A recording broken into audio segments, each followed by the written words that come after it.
High বন্ধুরা, আমি সুলেখা বলছি। বন্ধুরা, আজকের এই গল্পটি সম্পূর্ণ শুনলে তোমাদের ওটা আর স্থির থাকবে না, কথা দিচ্ছি। শেষে গিয়ে তোমাদের ওটা অনেক হালকা লাগবে। তো চলুন আসল গল্পে চলে যাই। ভাবলাম বোনের শরীর খারাপ হতে পারে, চাবি না থাকায়। পেছনের দিকে গিয়ে ঘরে ঢোকার উপায় খুঁজতে লাগলাম। পেছনের রান্নাঘরের জানালা খোলা দেখে একটু স্বস্তি পেলাম। জানালা দিয়ে ঢুকে পড়লাম আর বুঝতে পারলাম বোনের ঘর থেকে কিছু অদ্ভুত আওয়াজ আসছে। দরজা সামান্য খোলা ছিল, তাকিয়ে যা দেখলাম তা দেখা উচিত ছিল না। ফিরে যেতে চাইলাম, কারণ যদি তারা জানে যে আমি এভাবে ঢুকে পড়েছি তবে তারা বিব্রত হবে। তাই আমি ভাবলাম কিছুক্ষণ বাইরে কাটিয়ে আসি। যে কোনো রেস্টুরেন্টে গিয়ে ২-৩ ঘন্টা অপেক্ষা করলাম, যাতে তারা তাদের মুহূর্তগুলো উপভোগ করতে পারে। আমার বোন দেখতে অনেক সুন্দর, শরীরের গঠন ছিল অনেক আকর্ষণীয়, যে কেউ তাকে দেখলে শুধু চেয়েই থাকে।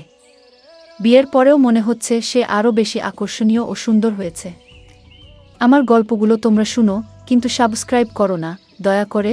গল্পগুলো ভালো লাগলে ভিডিওটি লাইক, শেয়ার এবং চ্যানেলটি সাবস্ক্রাইব করো প্লিজ।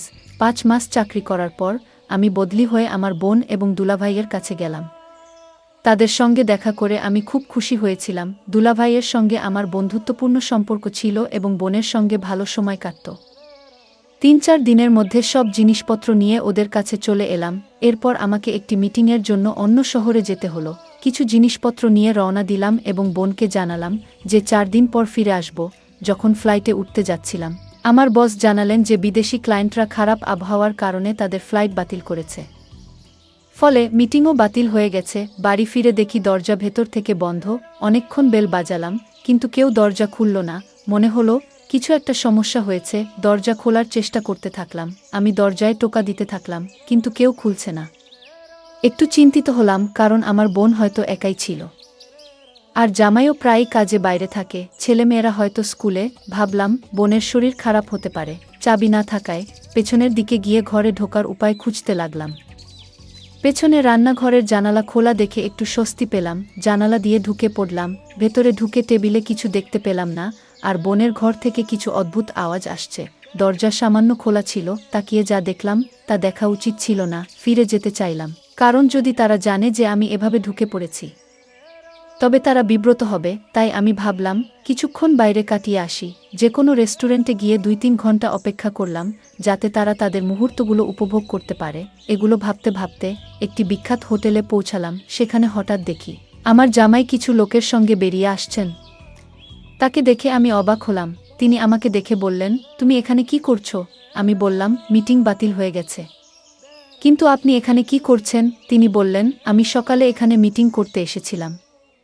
এখন মিটিং শেষ হয়েছে, তাই অফিসে ফিরে যাচ্ছি। কিন্তু তোমার মিটিং বাতিল হয়েছে, তুমি বাড়ি ফিরে যাওনি কেন? আমি চিন্তায় পড়ে গেলাম, কারণ আমার দেখা মানুষটা জামাই ছিলেন না, অন্য কেউ ছিল।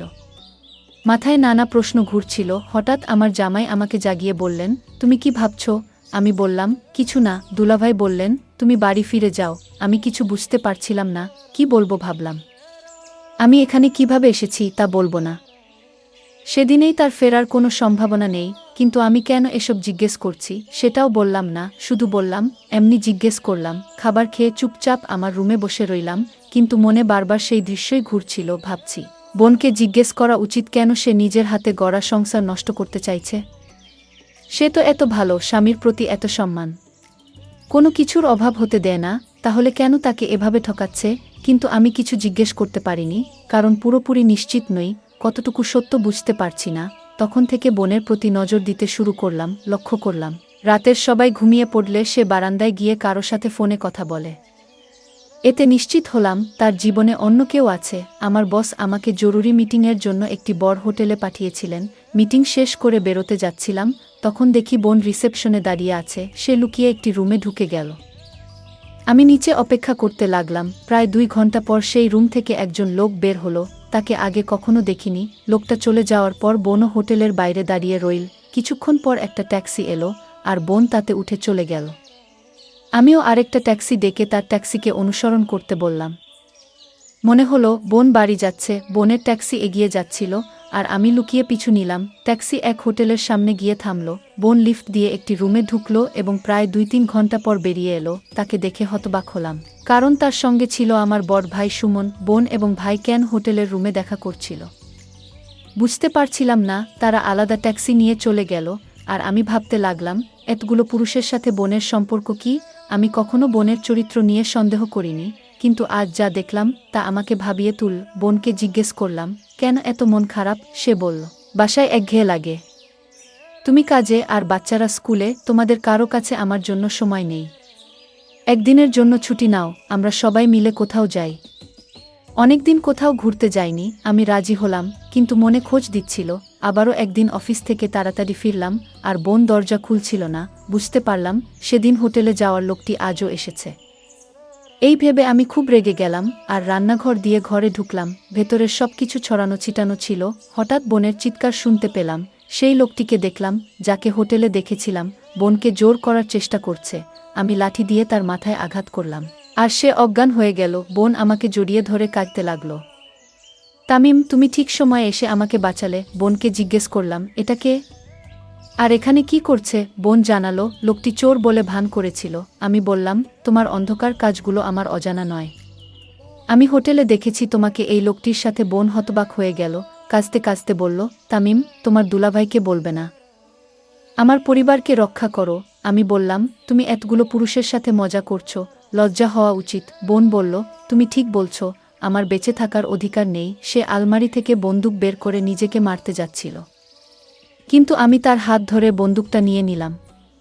ভয় পেয়ে গেলাম। তুমি এমন কাজ কেন করছো? বোন জানাল, লোকটি তাকে ব্ল্যাকমেইল করছে। আমি বললাম, সব সত্যি বলো, আমি সাহায্য করব। আমরা লোকটিকে চেয়ারে বেঁধে মুখ থেকে দিলাম। বোন জানাল, বিয়ের আগে শ্বশুর শাশুড়ি তাকে অনেক আদর করতেন, কিন্তু সন্তান হওয়ার পর থেকে শাশুড়ি আর কোনো মনোযোগ দিতেন না। বোন অনেকবার সময় চেয়েছিল, কিন্তু শাশুড়ি প্রতিবার বলতেন, এই টাকা শুধু পরিবারের জন্য দিচ্ছেন। দিদি শ্বশুরবাড়িতে টাকার অভাব না থাকলেও তাকে বোঝানোর চেষ্টা করছিলেন যে টাকায় সব সুখ কেনা যায় না। শ্বশুরবাড়ির মানুষরা বুঝতে চাইছিলেন না। এই সময় মায়ের স্বাস্থ্য খারাপ হওয়ায় দিদি তাকে দেখতে গিয়েছিলেন। তখন আমিও ইঞ্জিনিয়ারিং কলেজে ছিলাম। মায়ের মৃত্যু এবং বাবার অসুস্থতার কারণে ভাই ও জামাই মায়ের বাড়িতে চলে গিয়েছিল, ফলে মা একা হয়ে গিয়েছিলেন। দিদি সেখানে পৌঁছানোর পর ভাইদের বন্ধু সুমন প্রায় বাড়িতে আসতেন। তিনি দিদির মুখে দুঃখ অনুভব করেছিলেন এবং ধীরে ধীরে তার সাথে বন্ধুত্ব গড়ে ওঠে। সেই সময় দিদি ও তার বাচ্চাদের সময় দিতে শুরু করেন। একদিন সুমন দিদিকে প্রস্তাব দেন। দিদি হতবাক হন এবং সুমন বোঝানোর চেষ্টা করেন যে তাদের মধ্যে ভালো বন্ধুত্ব হতে পারে। দিদি জানিয়ে দেন তিনি এই সম্পর্ক চান না এবং সেখান থেকে ফিরে আসেন। তবে শ্বশুরবাড়িতে ফিরে এসেও দিদি একাকী এবং বিষণ্ণ হয়ে পড়েন। হঠাৎ একদিন সুমনের ফোন আসে। তিনি আগের কথার জন্য ক্ষমা চান এবং বন্ধুত্ব করার প্রস্তাব দেন। দিদি রাজি হন। এরপর থেকে সুমন এবং দিদির মাঝে নিয়মিত দেখা হতে থাকে, কিন্তু শ্বশুরবাড়ির লোকেরা সুমনের আশা পছন্দ করতেন না এবং তাকে বাড়িতে আসতে নিষেধ করেন। তাই সুমন ও দিদি হোটেলে দেখা করার সিদ্ধান্ত নেন। একদিন দিদি যখন সুমনের সাথে দেখা করতে হোটেলে গিয়েছিল, তখন সে তার সীমা অতিক্রম করেছিল। সুমন সমর্থন পেয়ে সে নিজের নিয়ন্ত্রণ হারিয়ে ফেলেছিল এবং এমন কিছু করেছিল যা কখনো কল্পনা করেনি। সুমন তাকে আশ্বস্ত করল যে এতে কোনো ভুল নেই এবং এতে শান্তি পাওয়া যায়। দিদি ফিরে এসে আবার যোগাযোগ রাখতে শুরু করল এবং সুমন পুনরায় দেখা করতে চাইল। সুমন তার বন্ধুর বাসা একদিনের জন্য ভাড়া নিয়েছিল। তার বন্ধু শহরের বাইরে ছিল, তাই সুমন দিদিকে সেখানে নিয়ে গেল। তারা সেখানে তাদের আকাঙ্ক্ষা মেটাল। ফিরে এসে দিদি আবার তার দৈনন্দিন জীবনে ব্যস্ত হয়ে পড়ে। একদিন সুমনের ফোন আসে এবং সে জানায় তার বন্ধু কুমার একটি ভিডিও তৈরি করেছে। কুমার তাদের শেষবারের সাক্ষাতে একটি ক্যামেরা বসিয়ে ভিডিও রেকর্ড করেছিল। এখন সে সুমনকে ব্ল্যাকমেইল করছে। এই কথা শুনে দিদি হতবাক হয়ে যায় এবং তার জামাইয়ের কাছে যাওয়ার সিদ্ধান্ত নেয়। 2-3 দিনের জন্য তার বাবা মা তাকে অনুমতি দেন। বোন সেখানে পৌঁছানোর পর কুমার শর্ত দেয় যে ভিডিওটি কাউকে দেখাবে না যদি দিদি তার সাথে একই কাজ করে যা সে সুমনের সাথে করেছিল। দিদির পায়ের তলা থেকে মাটি সরে যায়। দিদি তখন অসহায় বোধ করল এবং কুমারের চাপে পড়ে তার সাথেও একই কাজ করল। সে ভেবেছিল যে এখন এই সব থেকে মুক্তি পাবে, কিন্তু তা হয়নি। কুমার ক্রমাগত ব্ল্যাকমেইল করতে থাকল এবং তাদের বাড়ির ঠিকানাও পেয়ে গেল। যে কোনো সময় সে বাড়িতে এসে তাদেরকে হুমকি দিত এবং ধীরে ধীরে টাকা দাবি করতে শুরু করে। দিদি একটি ফাঁদে আটকা পড়েছিল। দিদি বলল, আমি যদি তাকে বলতাম যে আমি কুমারের সাথে একই কাজ করেছি, তবে সে আমাকে প্রতারক মনে করত। যদিও আমি প্রতারক নই। দিদি কাঁদতে কাঁদতে এসব বলল। এদিকে কুমারের জ্ঞান ফিরল। আমি তার ফোন ছিনিয়ে নিয়ে ভিডিও ডিলিট করে দিলাম এবং বললাম, আজ যদি তোমাকে কোথাও দেখা যায় পুলিশে অভিযোগ করব। কুমার হাসতে হাসতে বলল, তুমি কি মনে করছো আমার ফোন থেকে ভিডিও মুছে দিলে তোমার বোনকে বাঁচানো যাবে? সুমনের ফোনে ভিডিও রয়েছে। সুমন আর আমি একসাথে তোমাকে ব্ল্যাকমেইল করেছি, তোমার কাছ থেকে টাকা নিয়েছি। আমরা দুজনে মিলে তোমার ফায়দা লুটেছি। এই কথা শুনে দিদি কাঁদতে শুরু করল। এখন আমার কাছে মরে যাওয়া ছাড়া আর কোনো উপায় নেই। আমি আমার সুপ্রতিষ্ঠিত সংসার নষ্ট করে ফেলেছি। যদি আমি আমার আকাঙ্ক্ষাকে নিয়ন্ত্রণ করতাম তাহলে আমাকে এই দিনটি দেখতে হতো না। আমি তাকে শান্ত করে বললাম, এখন কোনো বোকামি করো না। তুমি এমনিতেই তোমার জীবন নষ্ট করেছ। এখন থেকে শক্ত থাকো এবং সব ঠিক হবে। দিদি, অনেক চেষ্টা করেছ, কিন্তু এখন অন্তত এমন কিছু করো না যা আরও বিপদে ফেলবে। তোমার সন্তানদের কথা ভাবো। তাদের কি হবে যদি তোমার কিছু ঘটে? সে কাঁদতে কাঁদতে বলল, আমার কাছে মরণ ছাড়া আর কোনো উপায় নেই। আমি তাকে বললাম, চিন্তা করো না, একটু শান্ত হও। দিদিকে বললাম, তোমার জামাইকে সব বলে দাও। সে ভয় পেয়ে কাঁদতে লাগল। আমি তা করতে পারবো না, সে আমাকে তালাক দেবে। আমি বললাম, তুমি যদি সত্যতা না বলো তাহলে কোনো উপায় নেই। কুমার তখনও দিদিকে ব্ল্যাকমেইল করার চেষ্টা করছিল। হঠাৎ দিদির ফোন উঠল। সে ভয় পেয়ে গেল। আমি তাকে বললাম, চিন্তা করো না, কল ধরো। তিনি কলটি ধরলেন এবং জানলেন যে তারা 2 ঘন্টার মধ্যে বাড়ি পৌঁছাবেন। আমি বললাম, তুমি সব কিছু ঠিকঠাক রাখো। আমরা কুমারকে আমাদের ঘরে আটকে রাখব যতক্ষণ না তারা আসে। শ্বশুর শাশুড়ি বাসায় আসতেই আমরা স্বস্তির নিঃশ্বাস ফেললাম এবং কুমারকে ভালো করে বেঁধে রাখলাম। পরের দিন দিদি তাকে চা বানিয়ে দিল। আমি চায়ে ওষুধ মিশিয়ে দিলাম। সে চা পান করার সাথে সাথে জ্ঞান হারাতে শুরু করল।